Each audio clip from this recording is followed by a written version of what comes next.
Hi అండి, నమస్తే. Welcome back to our channel Samedha vlogs.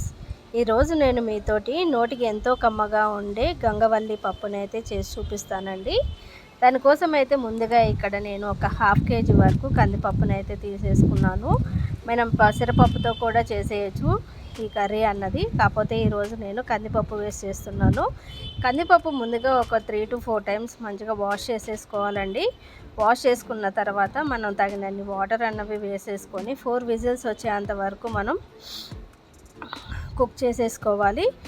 ఈలోపు చూడండి, ఇక్కడ లేత గంగవాల్లి కూర అయితే ఇలాగా ఎంత ఫ్రెష్గా ఉందో. మనకి ఈ ఆకు వచ్చేసి మన చుట్టుపక్కలే పెరుగుతూ ఉంటుందండి. మనకి అది గంగవల్లి కూర అనేసి తెలుసుకోవడానికే కొద్దిగా టైం అన్నట్టు పడుతుందన్నమాట. ఎక్కువగా ఇసుక నేలలో అయితే ఎక్కువగా పండుతూ ఉంటుంది ఈ గంగవల్లి కూర అన్నది. ఇప్పుడు దీని ప్రాసెస్ అయితే చూసేద్దామండి. దానికోసం అయితే ముందుగా నేను ఇక్కడ ప్యాన్ అయితే పెట్టేసుకున్నాను. ప్యాన్ కొద్దిగా హీట్ అయిపోయిన తర్వాత ఇక్కడ నేను 3 టేబుల్ స్పూన్స్ వచ్చేసి ఆయిల్ అన్నది యాడ్ చేసేసుకున్నానండి. ఆయిల్ అయితే హీట్ అవ్వాలి. ఇక్కడ ముందుగా ఆయిల్ హీట్ అయిన తర్వాత ఇక్కడ నేను ఒక 1/2 టేబుల్ స్పూన్ వచ్చి ఆవాలు వేసుకున్నానండి. అలానే ఇక్కడ 1 టేబుల్ స్పూన్ వచ్చేసి నేను జీలకర్ర కూడా యాడ్ చేసేసుకున్నాను. ఇవి రెండు ఫ్రై అయిపోవాలి. మనకి తాలింపు అన్నది ఎంత మంచిగా వేగితే అంత టేస్ట్ అన్నది వస్తుందన్నమాట, పప్పుకు కానీ చారుకు కానీ.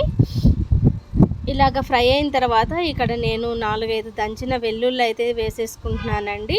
అలానే 4 రెడ్ చిల్లీ కూడా వేసేసుకున్నాము.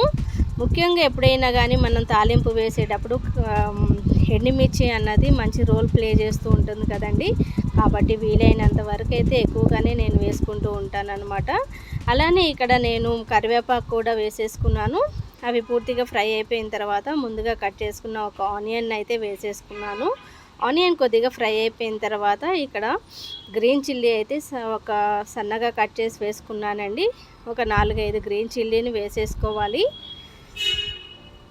అదే మీకు కనుక గ్రీన్ చిల్లీ కారం ఎక్కువ ఉంది అనేసి అనుకుంటే 2 వేసుకుంటే సరిపోతుంది. నాకు కారం తక్కువ ఉంది కాబట్టి నేను ఇక్కడ 4-5 అయితే వేసేసుకున్నాను. అలానే ఇక్కడ 2 టమాటోలు అయితే వేసేసుకుంటున్నాను.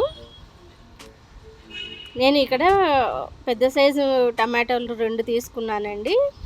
ఈ టమాటోలు మనకి పూర్తిగా సాఫ్ట్ అయిపోవాలి. ఈ విధంగా మనకి టమాటో అన్నది పూర్తిగా సాఫ్ట్ అయిపోవాలి. ఒక 1/2 టేబుల్ స్పూన్ వచ్చేసి పసుపు అన్నది యాడ్ చేసేసుకున్నాను. పసుపు కొద్దిగా రాస్మెల్ పోయేంత వరకు ఫ్రై చేసుకున్న తర్వాత ఇక్కడ నేను కారం కూడా యాడ్ చేసేసుకుంటున్నాను. మనకి ఇక్కడ గంగవల్లి అన్నది పుల్లగా ఉంటుంది కాబట్టి సాల్ట్ అన్నది కొద్దిగా ఎక్కువే పడుతుందన్నమాట. నేను ఇక్కడ 1.5 టేబుల్ స్పూన్ వరకు అయితే కారం అన్నది యాడ్ చేసేసుకున్నాను. ఇది ఒక 2 మినిట్స్ వరకు మనం ఇలాగా కుక్ చేసుకోవాలి.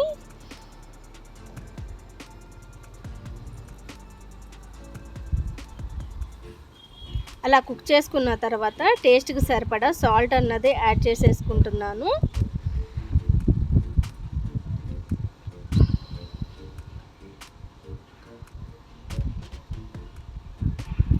సాల్ట్ కూడా యాడ్ చేసుకున్న తర్వాత ఇక్కడ నేను నిమ్మకాయ సైజ్ అంత చింతపండుని అయితే ముందుగా నానబెట్టేసుకున్నానండి. ఈ విధంగా మనం గుజ్జు అన్నది తీసేసుకోవాలి. ఇప్పుడు ముందుగా మనకి టమాటో అన్నది సాఫ్ట్ అయిపోయింది కదండి. ఆ సాఫ్ట్ అయిన టమాటోలోకి అయితే ఇప్పుడు నేను చింతపండు రసాన్ని అయితే వేసేసుకుంటున్నాను. ఈ చింతపండు టమాటో ఫ్లేవర్ అన్నది బాగా తెలుస్తుందండి ఈ పప్పులో అయితే. ఇలాగ చింతపండు రసం వేసుకున్న తర్వాత ఒక 2 to 3 మినిట్స్ వరకు మూత పెట్టేసుకొని మనం అయితే కుక్ చేసేసుకోవాలి. రెగ్యులర్గా మనం తోటకూర పప్పు, పాలకూర పప్పు, గోంగూర పప్పు అలా చేస్తూ ఉంటాం కదండి. ఇలా గంగవల్లి పప్పుతో కూడా ఒకసారి ట్రై చేస్తే టేస్ట్ అయితే వేరే లెవెల్లో ఉంటుందండి. చూడండి, మనకి నూనె అన్నది బయటకు వచ్చేసింది కదా. ఇప్పుడు నేను కొద్దిగా కొత్తిమీర కూడా వేసేసుకుంటున్నాను. కొత్తిమీర వేసుకున్న తర్వాత ఒక 4-5 సార్లు వాష్ చేసుకున్న గంగవల్లిని అయితే వేసేసుకుంటున్నానండి. ముఖ్యంగా వీటిల్లో ఇసుక అన్నది ఎక్కువగా ఉంటుంది కాబట్టి వీలైనంత వరకు మనం ఎక్కువ సార్లు అయితే వాష్ చేసేసుకోవాలి. కొద్దిగా ఇసుక తగిలినా కానీ మనం తినటానికైతే ఈ కర్రీ అన్నది మంచిగా ఉండదు. కాబట్టి ఎక్కువ వాటర్లో వేసేసుకొని వాష్ చేసేసుకోవాలి. లేతగా ఉంది అనేసి అనుకుంటే మనం కాడలతో కూడా వేసేసుకోవచ్చండి. లేదు మీకు కాడలు ముదిరినాయి అనేసి అనుకుంటే ఉట్టి ఆకులతోటే ఈ కర్రీ అన్నది ప్రిపేర్ చేసేసుకోవచ్చు. నేను వేసుకున్న తర్వాత ఒక 2 మినిట్స్ వరకు లిడ్ పెట్టేసుకొని కుక్ చేసేసుకున్నాను. నాకు సాఫ్ట్ అయిపోయిన తర్వాత ఒకసారి అయితే నేను వీటిని కలుపుకుంటున్నాను. ఈ కన్సిస్టెన్సీ వచ్చిన తర్వాత మనం ముందుగా పప్పు అయితే కుక్ చేసేసుకున్నాం కదండి. ఈ పప్పునైతే మనం ఈ కర్రీలోకి వేసేసుకోవాలి.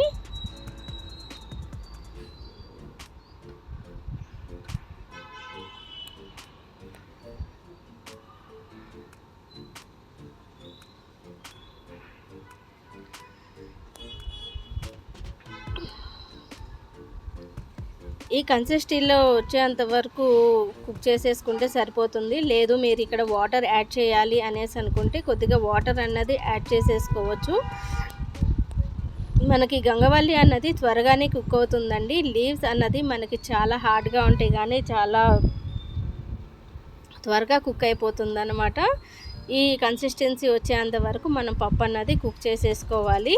ఇది కనుక మనం వేడివేడి అన్నంలో కానీ చపాతీలో కానీ రోటీల్లో కానీ తీసుకున్నాము అనేసి అంటే ఇంకా చెప్పలేమన్నమాట. తినే కొద్దీ మనకి కర్రీ అయితే తినాలి అనేసి అనిపిస్తూనే ఉంటుంది. ఇక్కడ ఈరోజు నేను నెయ్యి వేసి కర్రీ అన్నది ప్రిపేర్ చేసేస్తున్నాను. పూర్తిగా మనకి కర్రీ అన్నది ప్రిపేర్ అయిపోయిన తర్వాత ఇక్కడ నేను ఒక టేబుల్ స్పూన్ వచ్చేసి నెయ్యి అన్నది యాడ్ చేసేసుకున్నానండి. నెయ్యి వేసాము అంటే ఇంకా దాని టేస్ట్ అయితే మనం చెప్పలేమన్నమాట. అంత టేస్టీగా ఉంటుంది కర్రీ అన్నది. మీరు కూడా ఒకసారి ట్రై చేసి చూడండి ఈ గంగవల్లి పప్పు కర్రీని. ఇదేనండి ఈ రోజుటికి నా వీడియో కనుక మీకు నచ్చినట్లయితే లైక్ చేయండి, షేర్ చేయండి, సబ్స్క్రైబ్ చేయండి. మరొక వీడియోతోటి మిమ్మల్ని కలుస్తాను.